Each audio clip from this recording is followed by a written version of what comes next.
Now, Donald Trump has announced an immediate end to all trade negotiations with Canada. Now, the United States has revealed its biggest trade irritants with Canada. Trade talks with Canada are lagging behind those with Mexico. Washington's latest move has fundamentally shaken the trade order that has been in place in North America for decades. U.S. President Donald Trump's abrupt termination of negotiations with Canada goes far beyond a mere diplomatic maneuver. We are talking about a structural rupture that will directly affect many sectors, from global supply chains to energy infrastructure and the automotive industry. At a time when things are picking up along the U.S Mexico border and concrete agreements are being put on the table, Canada's deliberate exclusion from the equation is a clear declaration of Washington's new strategy. The United States and Mexico formally launched the review process weeks ago. They are already announcing next steps. They have already moved into technical discussions on supply chains, rules of origin, and manufacturing. Meanwhile, Canada is still standing outside. Whilst the U.S. Trade Representative's office had for some time been criticizing Canada for lagging behind and showing reluctance, it was highlighting the steps taken by Mexico with praise. This contrasting language was no coincidence. As the U.S. administration sought to shape the new trade hierarchy on the continent, it was declaring the flexible Mexico City the preferred partner, while sending a message to Ottawa that it could not continue with the status quo.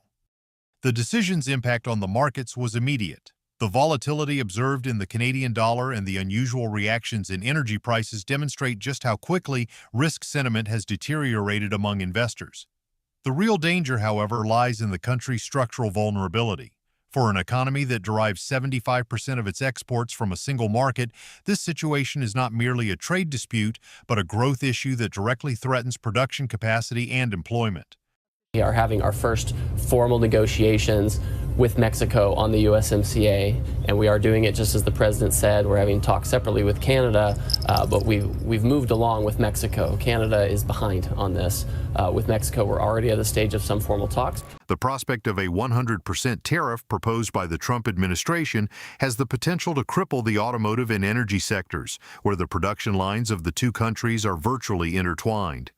Given that a car part crosses the border numerous times before becoming a finished product, a disruption in the supply chain would in fact entail significant cost for U.S. manufacturers as well.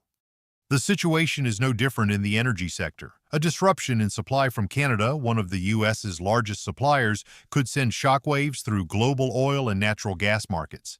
However, Washington's willingness to bear this cost in line with its vision of economic nationalism indicates that the priority is no longer cheap production, but strategic independence.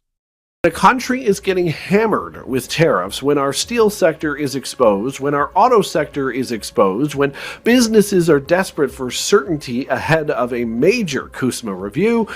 The last thing any serious minister should be saying is that talks have resumed in a sense. What does that even mean? That doesn't make, what do you mean in a sense? So how is Canada responding to this siege? Prime Minister Mark Carney prefers to manage the process largely behind closed doors through quiet diplomacy.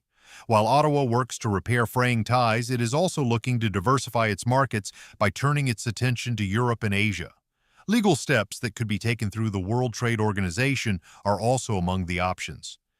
However, given the logistical advantages offered by geography and the enormous volume of existing trade, it is not a very realistic scenario that the U.S. will be able to quickly fill the void with overseas markets. While it will take years for new agreements to be finalized, the economic damage caused by the crisis is already beginning to show up on balance sheets. Absolutely. Really disappointing news, especially for the Canadian steel and aluminum industry in particular, who are really counting on some form of short-term relief. I know we were not going to get to a broad-scale deal with the United States that had been signaled quite clearly from the Prime Minister. Back home, however, tough times lie ahead for the Carney administration.